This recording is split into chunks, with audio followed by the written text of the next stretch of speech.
कि कोविड-19 का अधिक संक्रामक संस्करण XEC पूरे यूरोप में अधिक तेजी से फैल रहा है और जल्द ही दुनिया के लिए तनाव बन सकता है कि आज उपलब्ध कोविड-19 टीके अभी भी XEC से बचाव में प्रभावी होने चाहिए। शोधकर्ता इसके लक्षणों और संभावित प्रभाव की बेहतर समझ हासिल करने के लिए XEC की नजदीकी निगरानी पूरी तरीके से रख रहे हैं।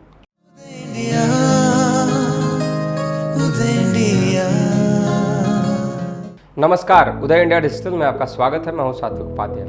मंकी पॉक्स की बीमारी फैलने के बीच एक बार फिर से वैज्ञानिकों ने चेतावनी दी है कि कोविड-19 का अधिक संक्रामक संस्करण XEC पूरे यूरोप में अधिक तेजी से फैल रहा है और जल्द ही दुनिया के लिए तनाव बन सकता है। ऐसे में खासा ध्यान देने की जरूरत है। बता दें कि कोविड-19 महामारी के चरम के दौरान वैज्ञानिकों ने SARS-CoV-2 वायरस की पहचान की थी। इसके कई नए वेरिएंट आए। इनमें से सबसे नया XEC वेरिएंट है, जिसके बारे में वैज्ञानिकों का मानना है कि इसमें कोविड-19 का प्रमुख स्ट्रेन बनने की क्षमता हो सकती है। जानकारी के मुताबिक कोविड के नए वेरिएंट का केस पहली बार जून में जर्मनी में पाया गया। XEC संस्करण अब तक संयुक्त राज्य अमेरिका, यूनाइटेड किंगडम, डेनमार्क और अन्य यूरोपीय देशों में पहचाना गया है।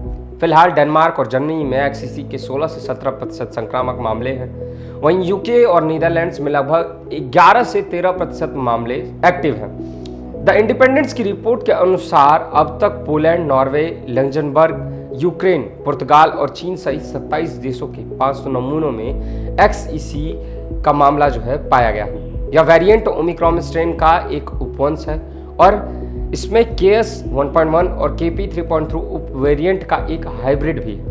विशेषज्ञों का सुझाव है कि XEC में उत्परिवर्तन का एक अनूठा सेट है जो इसे दूसरी लहर के बाद उभरे अन्य वेरिएंट की तुलना में अधिक संक्रामक बनाता है। अब आपको बताते हैं कि कोविड के नए वेरिएंट XEC के लक्षण क्या क्या हैं। हालांकि रिपोर्ट्स में से संकेत मिलता है कि आज उपलब्ध कोविड-19 टीके अभी भी XEC से बचाव में प्रभावी होने चाहिए। ध्यान दीजिएगा, होने चाहिए, है नहीं। यूनिवर्सिटी कॉलेज लंदन में जेनेटिक्स इंस्टीट्यूट के निदेशक फ्रैंकोइस बेलोक्स ने बताया कि जब XEC को अन्य हालिया वेरिएंट की तुलना में मामूली संचरण लाभ है, उम्मीद है कि टीके मजबूत सुरक्षा प्रदान करते हैं। कैलिफोर्निया में स्क्रिप्स रिसर्च ट्रांसलेशन इंस्टीट्यूट के निदेशक एरिक टोपोल ने बताया कि XEC अभी शुरू हो रहा है। इससे पहले कि यह एक महत्वपूर्ण लहर पैदा करे, इसमें कई सप्ताह या कुछ महीने लग सकते हैं। XEC संक्रमण के लक्षण पिछले कोविड-19 वेरिएंट के समान है, जिसमें बुखार, गले में खराश, खांसी, गंध की हानि, भूख न लगना, शरीर में लगातार दर्द बना रहना जैसी चीजें शामिल हैं। शोधकर्ता इसके लक्षणों और संभावित प्रभाव की बेहतर समझ हासिल करने के लिए XEC की नजदीकी निगरानी पूरी तरीके से रख रहे हैं। कोविड-19 की उत्पत्ति पर एक अध्ययन ने बताया कि इस सिद्धांत का समर्थन करते हुए नए सबूत प्रदान किए गए कि मनुष्य में पहली बार 2019 के अंत में एक चीनी बाजार में इस संक्रमित वायरस को जानवरों से पकड़ा गया था। पहला मामला 2019 के अंत में चीनी शहर वुहान में पाया गया था, लेकिन इस पर अब तक दो तर्क हैं। एक तो यह कि वायरस संबंधित वायरस का अध्ययन करने वाली वुहान लैब से लीक हुआ, जबकि दूसरा यह है कि लोगों को स्थानीय बाजार में बेचे जा रहे एक संक्रमित जंगली जानवर से कोविड हुआ।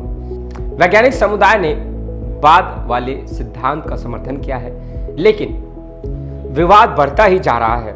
सेल जर्नल में प्रकाशित अध्ययन वुहान के हुआनान सीफूड मार्केट से एकत्र किए गए 800 से अधिक नमूनों पर आधारित है, जहां माना जाता है कि जंगली स्तनधारी भी बिक्री के लिए जाते थे। नमूने जनवरी 2020 में बाजार बंद होने के बाद एकत्र किए थे और सीधे जानवरों या लोगों से नहीं, बल्कि वन्य जीव बेचने वाले स्टॉलों की सतहों के साथ साथ नालियों से भी लिए गए थे।